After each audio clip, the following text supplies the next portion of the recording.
ఈ సృష్టిలో ఏది లేదు. అందుకే ఆయన, ఈరోజు మన వాక్యం అదే, ఆయన సమస్తమును బాగు చేసి ఉన్నాడు.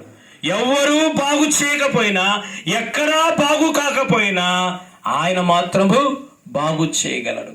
జీవితాలైనా బాగు చేయగలడు, కుటుంబాలైనా బాగు చేయగలడు, సమస్యలైనా బాగు చేయగలడు, రోగములైనా బాగు చేయగలడు, సమాజాలైనా బాగు చేయగలవాడు. అధికారులు బాగు చేయకపోయినా ఆయన బాగు చేయగలడు. డాక్టర్లు బాగు చేయకపోయినా ఆయన బాగు చేయగలడు. అలాగనే అధికారులు బాగు చేయలేకపోయినా ఆయన బాగు చేయగలడు. ఎవ్వరు బాగు చేయకపోయినా బాగు చేయగలడు. ఏది బాగు చేయకపోయినా ఆయన బాగు చేసే దేవుడు. ఏ దేవుడైనా బాగు చేసే దేవుడు, పాడు చేసే దేవుడు కాదు. పాడైపోయినా, పతనమైపోయినా, ప్రయోజనము లేకపోయినా ఆయన బాగు చేసే దేవుడు.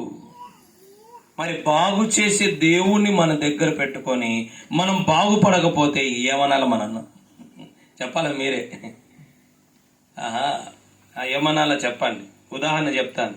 మెడికల్ స్టోర్ పెట్టుకొని, మెడికల్ స్టోర్ ఉంది, ఆయనకు జ్వరం వచ్చింది, ఏమయ్యా మాత్ర వేసుకోవాలంటే ఎందుకులే అన్నాడు. అది ఏమంటావు?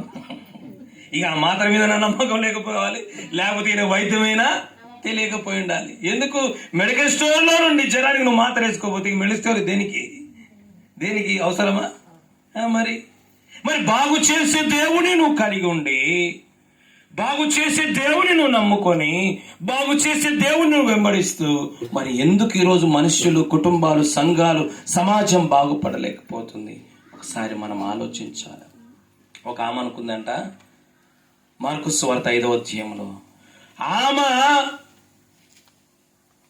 ఆమె వైద్యుల చుట్టూ తిరిగి మరింత సంకటపడిందంట. ఇంకేం బాగైపోము అనుకుందంట. ఎవరో చెప్పినారంట, నాలాంటి ఒక సేవకుడు. అప్పుడు ఆయన దగ్గరికి వెళ్ళి ఆయన ముట్టుకున్న ఎడల నేను బాగుపడిపోతా అనుకుందంట. దేవునికి స్తోత్రకరంగా. ఆయన పాదాల దగ్గరికి వచ్చే ప్రతి ఒక్కరిని ఆయన బాగు చేస్తాడు. ఆయన పాదాల దగ్గరికి వస్తే ఆయన బాగు చేస్తాడు. ఆయన మందిరానికి వస్తే ఆయన బాగు చేస్తాడు. ఆయన సహవాసానికి వస్తే ఆయన బాగు చేస్తాడు. అది ఇక్కడ ఉండేది. బాగు చేసే దేవుడే. ఆయన దగ్గరికి మనం వెళ్ళాలి, ఆయన పాద సన్నిధికి మనం వెళ్ళాలి. అప్పుడు బాగు చేస్తాడు. దేవునికి స్తోత్రం కలంగా. ఇంతకు ఎలా బాగు చేస్తాడు ఆయన? 3 విషయాలు చెప్తాను. దేవుడు ఒక వ్యక్తిని దేని ద్వారా బాగు చేస్తాడు? దేవుడు ఒక కుటుంబాన్ని దేని ద్వారా బాగు చేస్తాడు? దేవుడు ఒక సమాజాన్ని దేని ద్వారా బాగు చేస్తాడు? దేవుడు ఒక రోగాన్ని దేని ద్వారా బాగు చేస్తాడు? దేవుడు ఒక సమాజాన్ని దేని ద్వారా బాగు చేస్తాడు? ఆయనకు కొన్ని మార్గాలు ఉన్నాయి. ఆ మార్గాల ద్వారానే మనలను, మన కుటుంబాలను, మన సమాజాన్ని, మన బ్రతుకులను, పాడైపోయిన, పతనమైపోయిన ఆయన బాగు చేస్తాడు. అయితే ఎట్లా బాగు చేస్తాడు? 3 దారులు ఉన్నాయి. ఆ 3 దారులు చెప్తాను. నెంబర్ 1, 107వ కీర్తన 20వ చరణం. 107వ కీర్తన 20వ చరణం. ఆయన తన వాక్కును వినండి. ఆయన అనగా దేవుడు, ఆయన తన వాక్కును పంపి వారిని, పతనమైపోయిన వారిని, పాడైపోయిన వారిని, ప్రయోజనం లేకుండా పోయిన వారిని, రోగముతో పడిపోయిన వారిని, బాధతో పడిపోయిన వారిని, సమస్యలతో పడిపోయిన వారిని బాగు చేసెను. దేని ద్వారా బాగు చేశాడు ఆయన? వాక్యము ద్వారా. అందుకే వినండి, మళ్ళీ చదువుతాను. ఆయన తన వాక్కును పంపి, తన వాక్యాన్ని పంపి వారిని బాగు చేసి. దేవుడు ఎట్లా బాగు చేస్తాడు? ఇంజక్షన్ ఇచ్చా, మాత్ర వేసా, లేకపోతే కర్ర తీసుకొని కొట్టా, ఎట్లా బాగు చేస్తాడంట? ఈ మధ్య నేను చూశాను, ఒక అమ్మాయికి బాగలేదని వాళ్ళ అమ్మ నాయన ఒక వ్యక్తి దగ్గరికి తీసుకెళ్లారు. ఆ వ్యక్తి బాగు చేస్తాడని జుట్టు పట్టుకొని కాలుతో కలుతుందంటున్నాను. ఏం పని? ఆయన పేరు తెలుసా? తన్నుడు బాబా అంట. ఏ బాబా? కానీ యేసు ప్రభు ఒక వ్యక్తి జీవితాన్ని, ఒక కుటుంబాన్ని, ఒక సమాజాన్ని బాగు చేయడానికి ఆయన వాడే పద్ధతి ఏంటో తెలుసా? మొదటిగా ఆయన వాక్యము ద్వారా బాగు చేస్తాడు. దేని ద్వారా బాగు చేస్తాడు? నువ్వు మనస్సు పెట్టి వాక్యం వింటే మనసు పెట్టి వాక్యము చదివితే, మనసు పెట్టి వాక్యము చెబితే అప్పుడు బాగుపడిపోతాం. మనమా ఇలా పాస్టర్ వాక్యం చెప్తా అంటాడు, మనం వ్యవహారం చేస్తూ ఉంటాం. ఇలా వాక్యం చెప్తా అంటాడు, మనం గిచ్చుకుంటా ఉంటాం. వాక్యం చెప్తా అంటాడు, ఆ దిక్కులు చూస్తూ ఉంటాం. ఏడ బాగుపడేది? దేవుడు బాగు చేస్తాడు. నేను చాలా రోజు చర్చికి పోయిన దేవుడు నన్నేం బాగు చేయలే. ఏ రోజైనా మనసు పెట్టి వాక్యం విన్నావా? దేవుడు బాగు చేయడానికి ఆయన కొన్ని పద్ధతులు ఉన్నాయి. నీవు అనుకున్న పద్ధతిలో బాగు చేయడు ఆయన అనుకున్న పద్ధతిలో ఆయన బాగు చేస్తారు. నువ్వు డాక్టర్ దగ్గర పోయినావు, నువ్వు అనుకునే మాత్రం రాసిస్తాడా, ఆయన అనుకునే మాత్రం రాసిస్తాడా? నువ్వు అడిగేట్టు రాసి మనం నేను ఎందుకు అంటాడు ఆయన? అంతేనా కాదా? అయ్యా ఈ మాత్రలు వద్దయ్యా, వేరే రాసి అంటే ఇంక నువ్వెందుకు వచ్చినావమ్మా, నేనెందుకు ఉండేది అంటాడు. మరి దేవుడు కూడా అంతే. నీవనుకున్న ఆలోచనతో, నీవనుకున్న మార్గములో, నువ్వనుకున్న దారిలో చేయాలని ఎప్పుడు అనుకోవద్దు. ఎప్పటికీ కాదా పని. దేవుడు బాగు చేయడానికి కొన్ని మార్గాలు ఏర్పాటు చేశాడు. అందుకేమని చెప్పాను ఫస్ట్ వాక్యం, ఆయన సమస్తమును బాగు చేశాడు. ఆయన బాగు చేయలేదు ఏమీ లేదు. తాగుడుపోతునైనా నన్ను, దొంగనైనా నన్ను, ప్యాకాటడైన నన్ను, కాలేజ్ ఎగ్గొట్టి రోడ్ సైడ్ స్నేహితులతో రోడ్ల మర్తి అమ్మాయిలను కామెంట్ చేసుకుంటూ తిరుగుతున్న నేను బాగుపడడానికి నా కులమో, నా మతమో, నా తల్లో, నా తండ్రో, నా అక్కో, నా బావో, నా చెల్లో కాదు. ఆయన వాక్యం 3 రోజులు మా వారిలో వాక్యం చెప్తుంటే ఆ వాక్యము పతనమైపోయి పాడైపోయిన గుండెను బద్దలు చేసి పాస్టర్గా మార్చింది. దేవునికి స్తోత్రం కలుగాక. అర్థమైందే? వ్యర్థమైందే? అర్థమే అయిందే. కనుక ఆయన బాగు చేసే దేవుడు. జీవితాలైనా, కుటుంబాలైనా, సంసారాలైనా, సమాజాలైనా ఎట్లా బాగు చేస్తాడంటే వాక్యము పంపించి. ఏం పంపించి? వాక్యమే నేను బాగు చేసేది. ఎవరినైనా మీ దగ్గరికి ఎవరదు పాట పాడమా అంటే నేను అనేస్తాను. వాక్యం ఏమంటారు? నిన్ను బాగు చేసినదే వాక్యము, నిన్ను బాగు చేస్తుంది. అందుకే ఎప్పుడైనా ఏ ప్రార్థనలు మీరు అటెండ్ అయినా, ఏ ప్రార్థనకు నువ్వు పోయినా, వెనక ముందు దిక్కు వచ్చేవాళ్ళు వస్తుంటారు, పోయేవాళ్ళు పోతా ఉంటారు, దగ్గేవాళ్ళు దగ్గుతుంటారు, తుమ్మేవాళ్ళు తుమ్ముతుంటారు, అరిసేవాళ్ళు అరుస్తారు. నీకు అవన్నీ అవసరం లేదు. దేవుడు దైవజనుల ద్వారా ఏం మాట్లాడుతున్నాడో ఆ వాక్యము మొదలుకొని అయిపోయేంత వరకు నీ మనస్సు, నీ ఆలోచన, నీ ప్రాణాత్మ దేహము అలా మనస వాచ కర్మన మనస్సు అంతా వాక్యం మీదే ఉంటే నువ్వు ఆటోమేటిక్గా బాగుపడిపోతావు. హల్లెలూయా. ఈ రోజు మానవుడు బాగుపడపోవడానికి కారణం ఏంటంటే వాక్యాన్ని లెక్క చేయడు.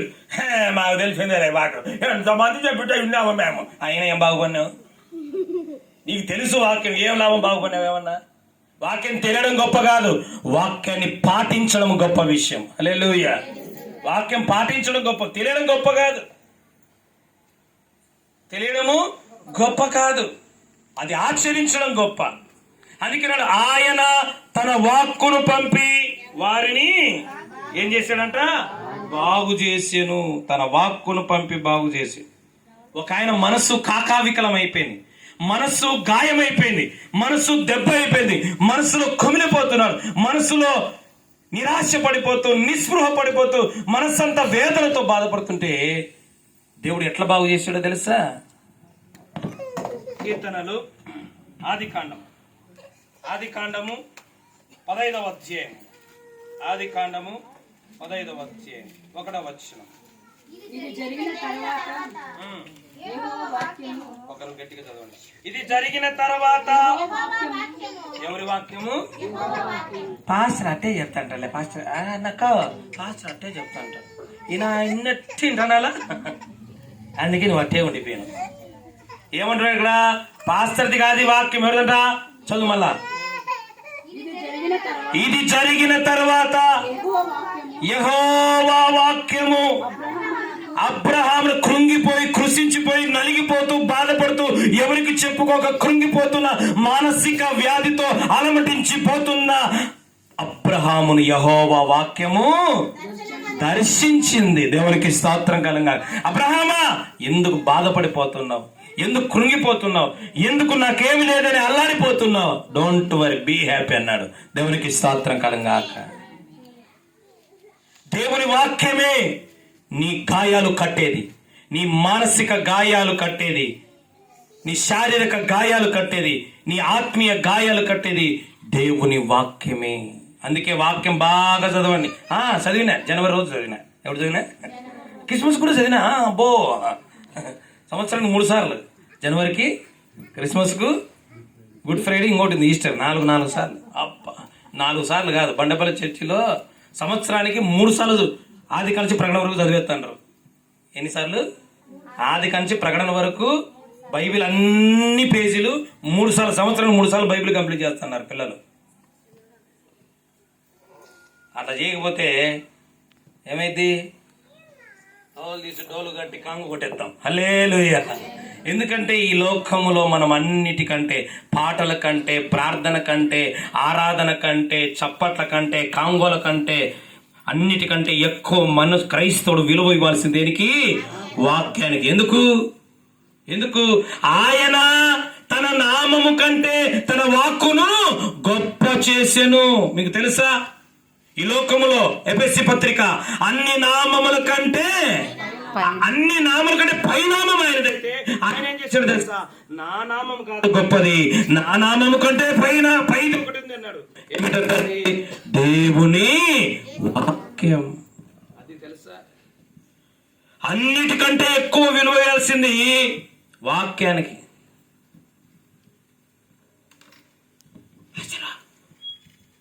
ఓ బయటకంట పాటలు పాడేప్పుడు బోరు కొట్టదు, ప్రార్థన చేసేప్పుడు బోరు కొట్టదు, కేకులు పంచేప్పుడు బోరు కొట్టదు, క్యాండిల్ పట్టుకునేప్పుడు బోరు కొట్టదు.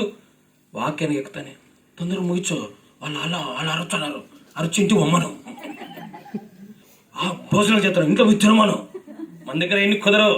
టయానికి స్టేజ్ ఎక్కామా, టైం వరకు దిగేదిలే. నువ్వు ఏడ్చుకో, కొడుకులాడుకో, గిల్లలాడుకో. ఆ కొడుకులాడుతుంటే ఏంటి బీగాలకు తెచ్చి చేతిలో పెట్టడమే. ఇట్లనే ఫస్ట్ నా జీవితంలో ఇప్పటికి దాదాపుగా కొన్ని 10 పెళ్లిళ్ళు చేసింట. ఎందుకంటే రాయచోట్లో 3 మ్యారేజ్ లైసెన్స్ ఉండేది. చాలా పెళ్లిళ్ళు చేసింట. ఫస్ట్ పెళ్లి అక్కిరెడ్డిపల్లి చేస్తున్నా, కదిరి వాళ్ళది. పెళ్లి చేస్తుంటే స్టేజ్ బాగా పెద్దది, చాలా గ్రాండ్గా స్టేజ్ కట్టి పెద్ద పెళ్లి చేస్తున్నారు. వాక్యం చెప్తాంటే లక్కిరెడ్డిపల్లి ఆయన ఒక ఆయన, పాస్టరా నేను చర్చలో ఇక్కడ చెప్తాను, చాలా తొందరగా అయిపోయి వాడి ముందు ఎత్తుకోమని చెప్పిన. 60 ఏళ్ళు ఉంటాయి. నీకు వయసుకు విలువ ఇస్తా, వాక్యానికి ఎక్కువ విలువ ఇస్తాను. ఈరోజు దేవుడే చెప్తున్నాడు, ఆయన నామము కంటే ఆయన ఇచ్చిన వాక్యమును గొప్ప చేస్తే. వాక్యం అంటే ఎవరు? దేవుడి. ఆది కాండము 1:1. అలాగనే యోహాను సువార్త 1, ఆది యందు వాక్యమైన వాక్యం దేవుని దగ్గర దేవుడే. మరి వాక్యం అంటే దేవుడు. నువ్వు వాక్యానికి ఎక్కువ టైం ఇచ్చావంటే దేవునికి ఎక్కువ టైం ఇచ్చావని. మనకు అన్ని ఎక్కువ ఉండాలి. ఏం తక్కువ ఉండాలా? 10 నిమిషాలు అయిపోవాలి పాస్టర్ గారు అని నాకు ఎవరైనా చెప్పినా అనుకో, ఖచ్చితంగా గంట వరకు చెప్తాలేనా అని చెప్తాను. ఎందుకంటే వాక్యానికి విలువ ఇవ్వకపోతే అసలు పిలిచకూడదు పాస్టర్. వాక్యానికి విలువకపోతే ప్రార్థన కొడుకు కూడా పెట్టుకోకూడదు. అసలు ప్రార్థనకి వెళ్ళకూడదు నువ్వు. ఎందుకంటే వాక్యానికి విలువ ఇచ్చేవాడే దేవునికి విలువ ఇచ్చినట్టు అర్థం. ఎందుకు తెలుసా? ఆ వాక్యమే నిన్ను రక్షించేది. యాకోబు పత్రిక 1:18-21 వరకు. వాక్యమే నిన్ను రక్షించేది, వాక్యమే నిన్ను స్వస్థపరిచేది, వాక్యమే నీ బ్రతుకును కట్టేది, వాక్యమే నిన్ను ఆదరించేది. 119 కీర్తన 50 వాక్యమే నిన్ను ఆదరించేది, వాక్యమే నిన్ను ఓదార్చేది. ఇంత వాక్యానికి ఎంత విలువ ఇవ్వాలి మనం. కనుక ఆయన సమస్తమును బాగు చేయను.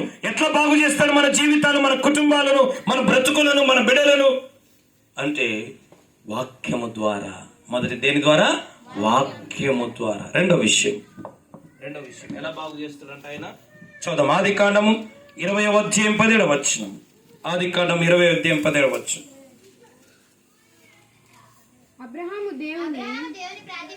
అబ్రహాము దేవుని ప్రార్థింపగా దేవుడు అబీమెలెకును అతని భార్యను అతని దాసీలను బాగు చేసెను. ఒక వ్యక్తి బాగుపడాలా, నేను బాగుపడాలా, నా కుటుంబం బాగుపడాలా, మా చదువులు బాగుపడాలా, మా బ్రతుకులు బాగుపడాలా, మా ఊరు బాగుపడాలా, మా ఆరోగ్యాలు బాగుపడాలా, మా పనులు బాగుపడాలా అంటే ఒకటి వాక్యము ద్వారానే జరుగుతుంది. రెండోది ప్రార్థన ద్వారా. దేని ద్వారా?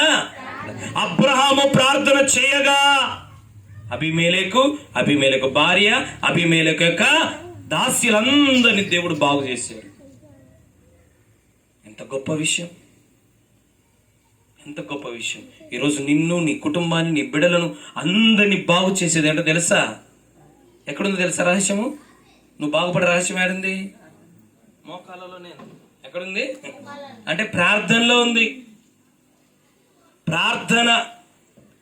అందుకే వాక్యము తర్వాత ఆ గొప్ప స్థితి, స్థాయి దేనికి ఇవ్వాలి మనం అంటే, రెండవది ప్రార్థన బాగు చేస్తుంది. మా అమ్మ, నేను ఎప్పుడు సాక్షి చెప్తాను, 7 సంవత్సరాలు ఏడ్చి ప్రార్థన చేసింది. ఎన్ని సంవత్సరాలు? ప్రభా, మంచి భర్తనిచ్చావు, మంచి ఉద్యోగం ఇచ్చావు, మంచి ఇండ్లునిచ్చావు, మంచి 2 కొడుకుల్నిచ్చావు, 3 కూతుర్నిచ్చావు, కానీ 5వ వాడే పనికి మానవు. వాడు బాగుపడేది ఎట్లా? వాడు బాగుపడాలా.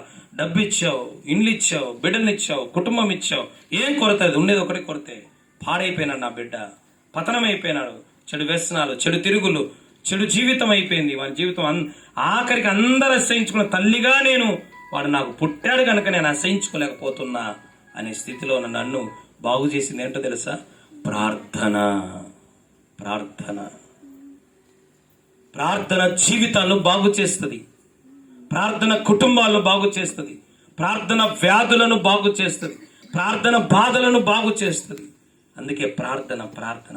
అందుకే ఎవరైనా చర్చికి వస్తే ఫస్ట్ ఇవ్వాల్సింది ఏంటో తెలుసా? మైక్ కాదు, సాపిచ్చి మోకాలు ఉందని చెప్పాలి. ఏమి ఇవ్వాలా?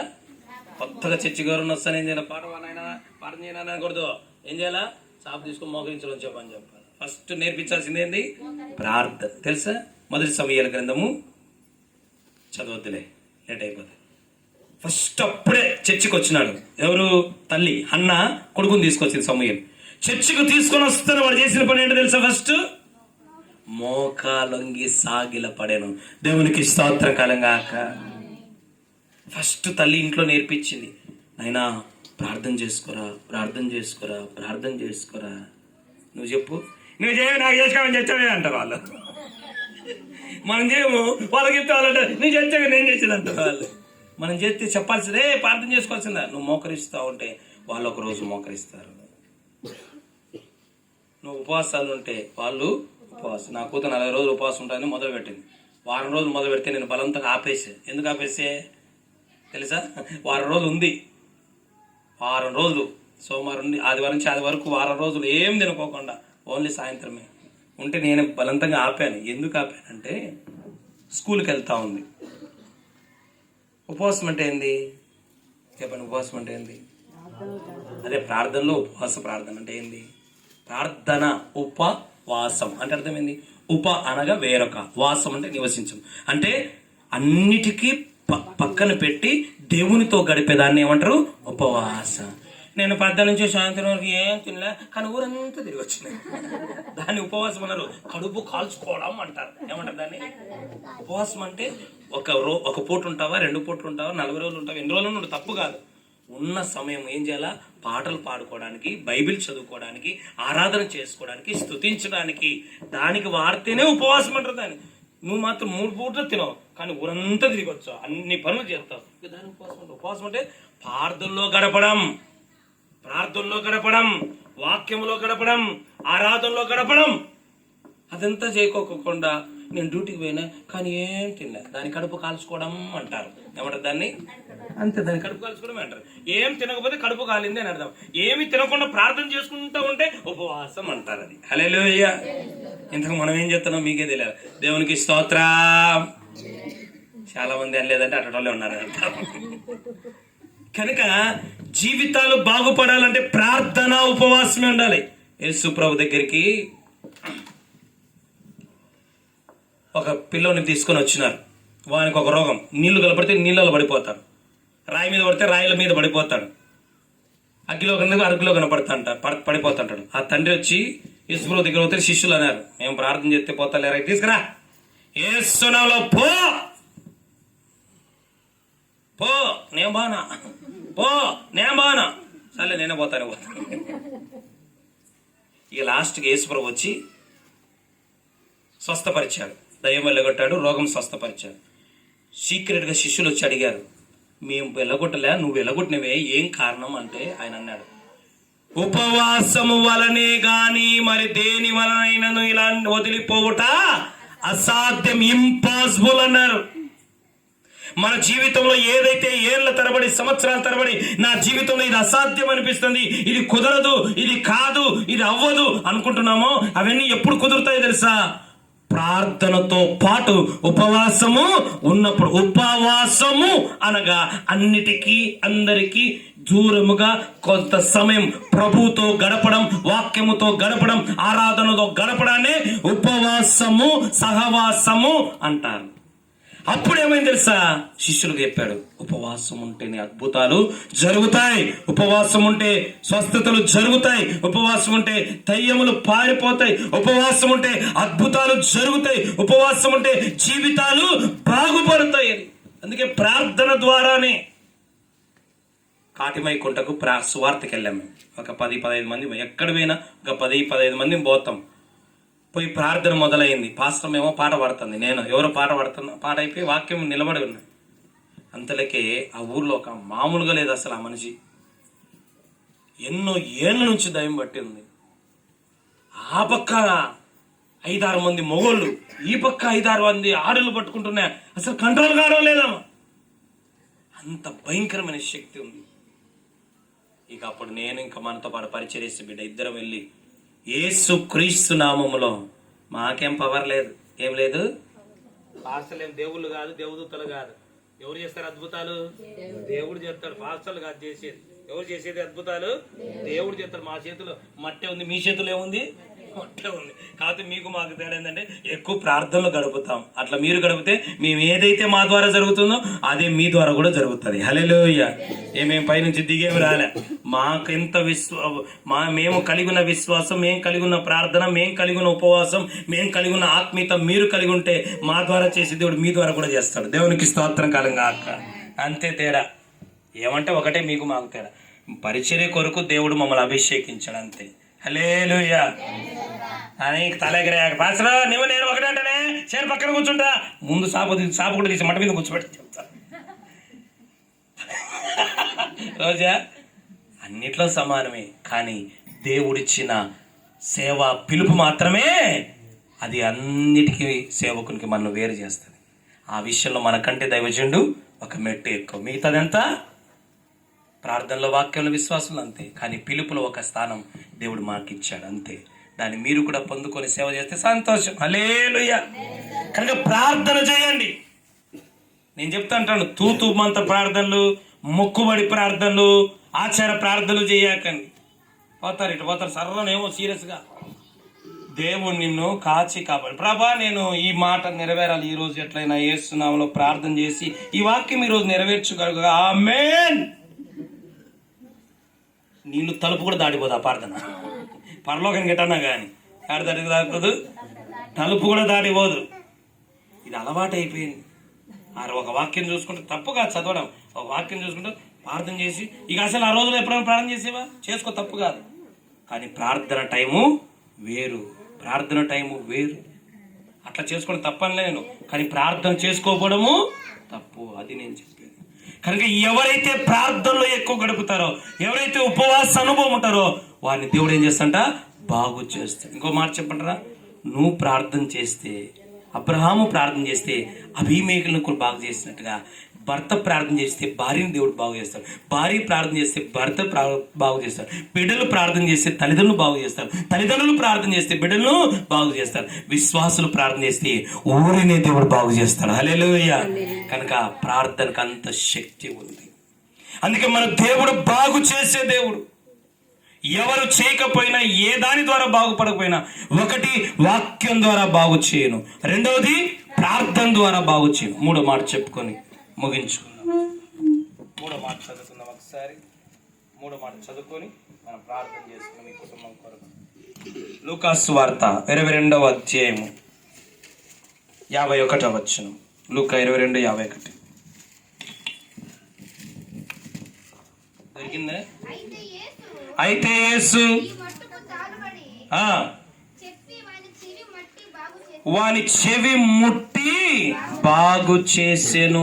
చాలు. చివరిగా ఆయన ఎలా ఒక వ్యక్తిని బాగు చేస్తాడు, ఒక కుటుంబాన్ని బాగు చేస్తాడు, ఒక రోగాన్ని బాగు చేస్తాడు, ఒక బాధను బాగు చేస్తాడు, ఒక సమస్యను బాగు చేస్తాడు అంటే మూడవదిగా ముట్టుట ద్వారా, తాకుట ద్వారా. అక్కడ ఒక జరిగింది, మల్కు చెవి తెగిపడింటే ఆయన ఆ చెవిని ముట్టగానే వాడు ఏమైపోయినాడు, బాగుపడిపోయినాడు. అందుకే మనం ప్రార్థన చేయాలి, ఏమని, నన్ను ఒక్కసారి నాయనా, ఒక్కసారి నన్ను తాకు ప్రభా, ఒక్కసారి నన్ను ముట్టు ప్రభా అని మనం దేవుని అడిగితే ఆయన మనల్ని తాకగానే పతనమైపోయిన, పాడైపోయిన, చెదిరిపోయిన, గాయపడిన మన జీవితాలు, కుటుంబాలు ఏమైతాయి, బాగుపడిపోతాయి.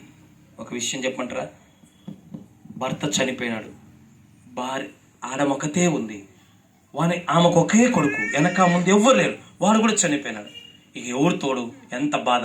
ఆ శవం తీసుకొని సమాధి తోటకు పోతా ఉండగా యేసు ప్రభు ఎదురొచ్చాడు. అమ్మా ఏమైందంటే ఇలా అయిందని. ఆయన ఆ పాడిని ముట్టగా వాడు లేచి కూర్చున్నాడు. దేవునికి స్తోత్రం కలంగా. పాడిని ఏం చేశాడు, ముట్టాడు, ఆయన తాకాడు. నిర్జీవము పైన జీవితం జీవం పొందుకుంది, బలహీనమైపోయిన జీవితం బలాన్ని పొందుకుంది, శక్తిహీనమైన జీవితం శక్తిని పొందుకుంది ఆయన హస్తము తాకగా. ఎంత గొప్ప విషయం. ప్రభా నన్ను ఒక్కసారి తాకునాయన, నా బిడ్డను ఒకసారి తాకునాయన, నా రోగాన్ని ఒకసారి తాకునాయన, నా హృదయాన్ని ఒకసారి తాకునాయన, నా గాయాన్ని ఒకసారి తాకునాయన అని మనల్ని అడిగితే ఆయన తాకగా, ఆయన ముట్టగా మనం బాగుపడిపోతాం. దేవునికి స్తోత్రం కాలంగా. ఎంత గొప్ప విషయం చూడండి. ఇంకో విషయం చెప్పంటారా, ఆయన మనల్ని తాకినా మనం బాగుపడతాం, మనము ఆయనను తాకినా. చదవండి ఆ మాట కూడా. మార్కు సువార్త 5వ అధ్యాయం 27వ వచనం. మార్కు సువార్త 5వ అధ్యాయం 27వ వచనం. మార్కు 5:27. ఆమె యేసును గురించి 12 సంవత్సరాల రక్తస్రావముతో డబ్బంతా పోయింది, రక్తమంతా పోయింది. 12 సంవత్సరాల నుంచి ఉన్న ఆ స్త్రీ ఆయన గురించి విని, ఒకరు చదవండి, నేను ఆయన వస్త్రమును, ఆయనను ముట్టుకుంటే చాలు, ఆయన నన్ను ముట్టుకున్నా సరే, నేను ఆయనను ముట్టుకున్నా చాలు. చూసారా, బాగుపడదును. ఆయన నన్ను ముట్టుకున్నా బాగుపడతా, లేదా నేను ఆయనను ముట్టుకున్నా బాగుపడ, నేను ఆయన తాకినా, ఆయన నన్ను తాకినా బాగుపడతాన్నారు. మరి బాగుపడిందా చూడండి. 31వ వచనం. 31వ వచనం.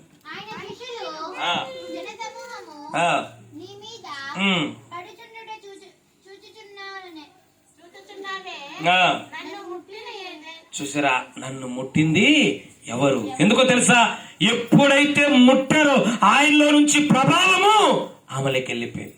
నిన్ను దేవుడు ఎప్పుడైతే తాకుతాడో, నువ్వు ఎప్పుడైతే ఆయన తాకుతావో, ఆయనలో ఉన్న శక్తి, ఆయనలో ఉన్న బలము, ఆయనలో ఉన్న మహిమ, ఆయనలో ఉన్న స్వస్థత, ఆయనలో ఉన్న దీవెన, ఆయనలో ఉన్న ఆశీర్వాదం నీ మీదికి ప్రవహిస్తుంది. దేవునికి స్తోత్రం కలంగాక.